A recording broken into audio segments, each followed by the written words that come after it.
فن الخداع عندما ينتصر العقل على السلاح. في قلب إسرائيل كان يعيش رجل أنيق غني محبوب، الجميع يثق به، اسمه جاك بيتون. لكن هذا لم يكن اسمه الحقيقي. اسمه الحقيقي كان كابوساً.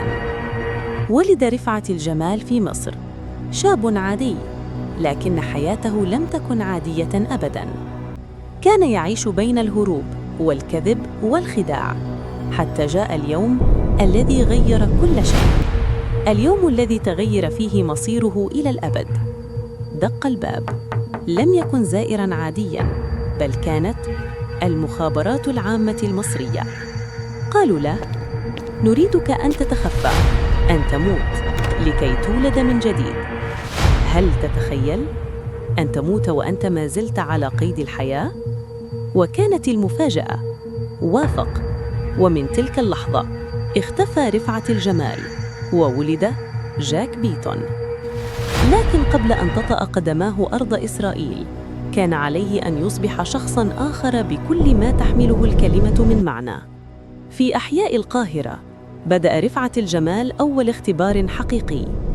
لم يكن الاختبار في إسرائيل، بل بين اليهود الذين كانوا يعيشون في مصر. بدأ يتردد على أماكنهم، يتحدث لغتهم، يتعلم عاداتهم، يصلي صلواتهم، يراقبهم وهم يراقبونه. كان عليه أن يقنعهم أنه واحد منهم. تدريجياً بدأ ينسج شبكة من الأكاذيب. قال إنه يهودي ضائع يبحث عن جذوره. كان ينظر في أعينهم ويكذب دون أن يرمش. كل كلمة كانت مخاطرة، كل لقاء كان يمكن أن ينهي حياته. لكن المرعب أنهم صدقوه، وثقوا به، فتحوا له بيوتهم وقلوبهم، وأعطوه ما كان يحتاجه: الثقة التي كانت جواز سفره إلى الجحيم. ومن تلك اللحظة لم يعد هناك طريق للعودة. مات رفعت الجمال، تم إرساله إلى إسرائيل العدو. عاش بينهم لسنوات، ليس كجاسوس بل كواحد منهم. كون صداقات وعلاقات حتى أصبح قريباً من أخطر جهاز في إسرائيل، الموساد. كان يجلس معهم، يسمع أسرارهم، ثم يرسلها إلى مصر. لكن كل ليلة كان ينام وهو يعلم أن أي خطأ، أي كلمة، أي نظرة قد تكون الأخيرة. تخيل أن تعيش حياة ليست حياتك، أن تنسى اسمك الحقيقي، أن تخاف من ظلك. كان يعيش في رعب دائم، رعب أن يتم تعذيبه، رعب أن يختفي ولا يعرف أحد الحقيقة. لكن الغريب حقاً أنهم لم يشكوا فيه أبداً. في إسرائيل عاش كرجل أعمال، قام بتأسيس شركة سياحة تحت اسم سي تورز. أصبح غنياً، ناجحاً، محبوباً. تعرف على ضباط وطيارين، اختلط بكل فئات المجتمع الإسرائيلي، نسج شبكة كبيرة من العلاقات والعملاء. في إحدى مستشفيات إسرائيل كانت هناك امرأة عجوز تعاني من الربو المزمن، اسمها إستر إبراهام عمير. الجميع كان يراها مجرد امرأة بسيطة، لكن لم يعلموا أنها كانت تسمع أسراراً قد تسقط طائرات. في يوم ما سمعت حديثاً خطيراً عن الطائرة الفانتوم، الطائرة التي قالوا إنها لا تهزم. لكن الطائرة كان لديها نقطة ضعف، لو تم استهدافها ستسقط. تم نقل المعلومة في صمت. العميل رقم 313، العميل رفعت الجمال.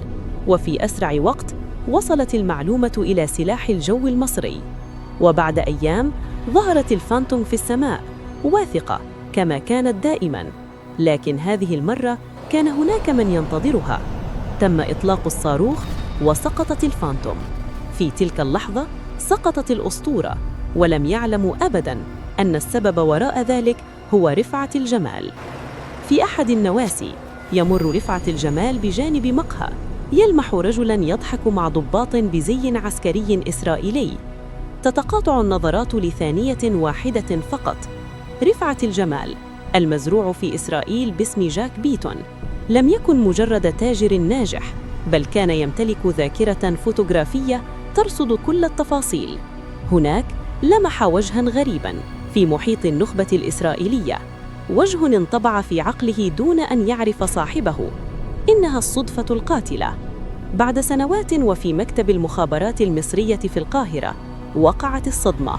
صورة آتية من دمشق لتاجر سوري وطني مرشح لمنصب سياسي رفيع، لكن بالنسبة لرفعة الجمال لم يكن هذا الرجل إلا ذلك الشخص الذي رآه قبل أعوام في تل أبيب.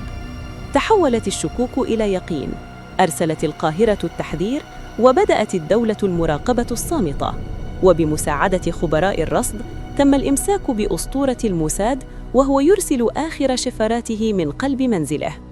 سقط الجاسوس الذي اخترق القمة ليس بسبب جهاز رادار متطور، بل بفضل عين مصرية ساهرة لم تغفل للحظة واحدة.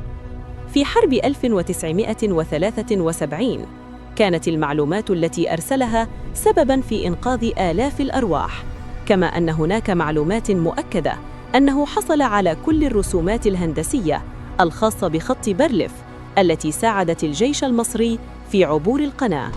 ولكن كأي جاسوس دفع الثمن باهظاً: سنوات من الوحدة، سنوات من العيش كشخص غير موجود. وعندما جاء الأجل مات، وفي قبره أخذ معه سره. السر أن أخطر جاسوس عربي عاش بينهم وأحبوه ووثقوا به، ولم يعرفوا الحقيقة إلا بعد فوات الأوان. السؤال الآن: كم جاسوس يعيش بيننا الآن؟ وأنت، هل أنت متأكد أن كل من تعرفه هو حقاً ذلك الشخص؟ إذا كنت تشك، اشترك الآن في قناة فن الخداع، لأن المؤكد أن الفيديو القادم سيكون أغرب من الخيال. فن الخداع. عندما ينتصر العقل على السلاح.